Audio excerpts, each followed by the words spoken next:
Ilikuwa tarehe 25 Disemba mwaka 1971, siku ya Christmas.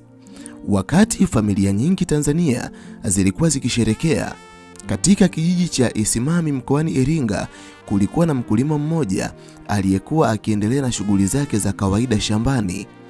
Hakuna aliyedhani kwamba siku hiyo ingeandika historia ya kusikitisha ambayo ingetajwa kwa miongo mingi baadaye.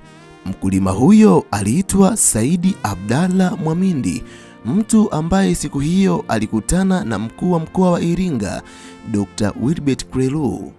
Ilikuwa mwaka 1970. Wakati huo Tanzania ilikuwa chini ya uongozi wa Mwalimu Julius Kambarage Nyerere. Serikali ilikuwa ikihamasisha wananchi kuhamia vijiji vya ujamaa, kuongeza uzalishaji wa mazao na kufuata maelekezo ya maendeleo ya kilimo. Viongozi wa serikali walitembelea vijiji mbalimbali mara kwa mara kuhakikisha wananchi wanatekeleza sera hizo. Dr. Krelu alikuwa mmoja wa viongozi waliokuwa wakifanya kazi kwa ukaribu sana na wananchi. Alijulikana kwa tabia yake ya ukali katika kuhakikisha sera na maagizo ya serikali yanatekelezwa na wananchi. Ilikuwa siku ya Christmas ambapo asubuhi ya siku hiyo mkuu wa mkoa ambaye alikuwa anaitwa Dr. Krelu alikuwa katika ziara yake ya kikazi. Alitembelea maeneo mbalimbali ya Isimami. Baadaye msafara wake ulifika katika eneo ambalo Mwamindi alikuwa akifanya kazi zake. Mwamindi alikuwa mkulima anayeheshimika katika eneo hilo. Alikuwa mtu mzima mwenye uzoefu wa maisha, anayefahamika kwa kuwa na msimamo mkali. Mkuu wa mkoa ambaye anaitwa Dr. Krelu alisimama karibu na shamba hilo, akatazama kwa makini. Baada ya muda akaanza kuzungumza na Mwamindi. Mwanzoni mazungumzo yao yalikuwa ya kawaida kabisa, lakini baadaye hali ilianza kubadilika. Mabishano yalianza katika mazungumzo yao. Kwa mujibu wa simulizi zilizokuja baadaye, kulikuwa na kutofautiana kwa maoni kuhusu namna ya utekelezaji wa maelekezo ya serikali. Zipo simulizi mbalimbali ambazo zimekuwa zikieleza kuwa Dr. Krelu alipofika katika mashamba ya Mwamindi, mazungumzo yake yalianza kama ifuatavyo.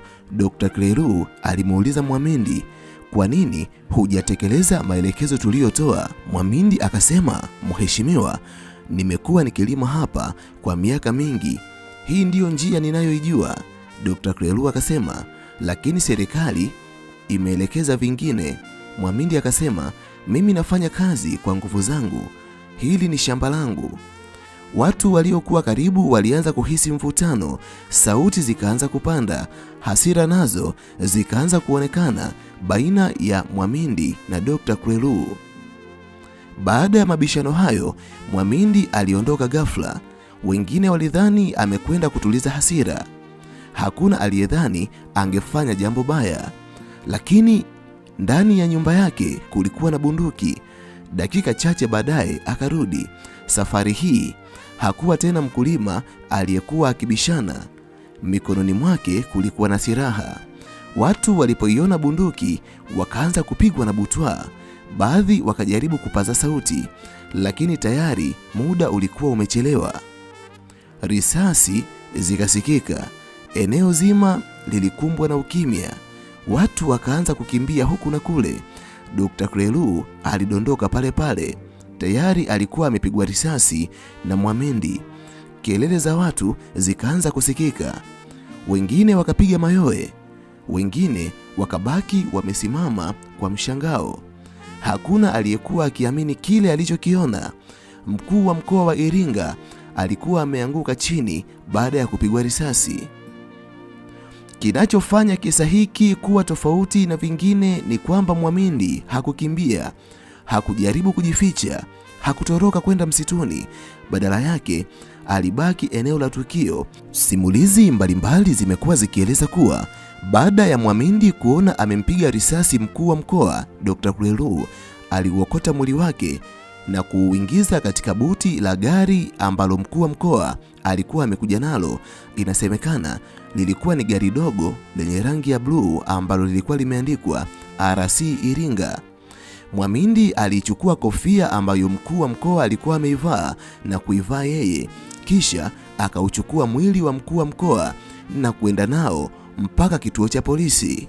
Inasemekana tukio la kushangaza zaidi lilitokea baada ya wananchi kuliona gari la mkuu wa mkoa likipita katika upande wa kulia wa barabara badala ya upande wa kushoto. Hata hivyo, watu wengi waliamini huenda mkuu wa mkoa alikuwa na dharura, lakini wasijue kuwa mkuu wa mkoa alikuwa ameuawa na tayari alikuwa kwenye buti la gari, na aliyekuwa akiliendesha gari lake kwa wakati huo hakuwa mkuu wa mkoa bali ni Mwamindi, mkulima aliyekuwa akiheshimika katika eneo hilo. Ghafla heshima yake ikabadilika na kuitwa gaidi aliyemuua mkuu wa mkoa. Mwamindi aliendesha gari hilo mpaka kituo cha polisi. Aliwakuta askari katika eneo hilo. Inasemekana alishuka moja kwa moja kwenye gari hilo na kwenda moja kwa moja mpaka kwa askari ambaye alikuwa mapokezi na kusema, mbwa wenu yupo kwenye gari lile pale. Askari waliokuwepo katika eneo hilo walistaajabu baada ya kuona mtu yule akiwa ameubeba mwili wa mkuu wa mkoa uliotapakaa damu, tena ukiwa katika buti. Kisha Mwamindi alitoa bunduki aina ya gobore ambayo aliitumia kuyakatisha maisha ya mkuu wa mkoa, akaikabidhisha polisi, na kisha yeye mwenyewe akajikabidhisha mikononi mwa polisi, kisha akawekwa chini ya ulinzi. Tukio hilo lilisambaa.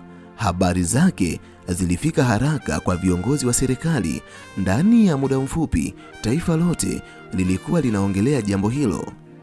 Watu walishangaa, wengine walihuzunika, wengine walitaka kujua nini hasa kilitokea. Magazeti yakaanza kuripoti tukio hilo, viongozi wakaanza kutoa taarifa, wananchi wakaanza kujadili kila mahali, masokoni, vijiweni, kwenye mabasi, mashuleni. Kila mtu alikuwa anauliza swali lile lile, ina uwezekanaje mkuu wa mkoa auawe na mkulima? Baadaye Mwamindi alifikishwa mahakamani. Kesi hiyo ikawa miongoni mwa kesi maarufu zaidi katika taifa la Tanzania. Mawakili wake walijaribu kueleza kuwa wakati wa tukio hakuwa katika hali ya kawaida kiakili, lakini pia walieleza kuwa hasira na mazingira ya tukio yalichangia Mwamindi kufanya tukio hilo, lakini upande wa mashtaka uliwasilisha ushahidi kwamba aliondoka eneo la mabishano akaenda kuchukua bunduki kisha akarudi. Hivyo ni kama alikuwa amejiandaa kufanya tukio hilo. Mahakama ikaona kuwa hatua hizo zilionyesha kuwa alikuwa akijua alichokifanya.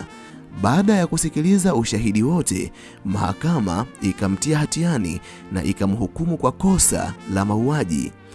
Adhabu iliyotolewa ilikuwa adhabu ya kifo kwa kunyongwa, ambapo ilikuwa adhabu ya kawaida sana kwa wakati huo katika taifa la Tanzania. Baada ya hukumu, kulikuwa na taratibu mbalimbali za rufaa. Kwa mujibu wa mchakato wa kisheria, vyanzo mbalimbali vya historia vinaeleza kwamba hukumu ya kifo ilibaki kusimama na Mwamindi alinyongwa baada ya taratibu za kisheria kukamilika. Hata hivyo, taarifa za wazi kuhusu tarehe kamili ambayo Mwamindi alinyongwa hazijawahi kuelezwa na si rahisi kupatikana katika kumbukumbu za umma. Leo ni miaka zaidi ya 50 imepita tangu tukio hili kutokea, lakini jina la Mwamindi bado linaendelea kutajwa mpaka hivi leo. Jina la Dr. Krelu bado linaendelea kukumbukwa. Kisa hiki kinafundisha kwamba hasira za dakika chache zinaweza kubadilisha maisha ya watu wengi milele. Siku moja ya mabishano ilimaliza maisha ya kiongozi mmoja, ikaharibu maisha ya mkulima mmoja, na ikaandika ukurasa ambao bado unasimuliwa katika historia ya taifa la Tanzania mpaka hivi leo.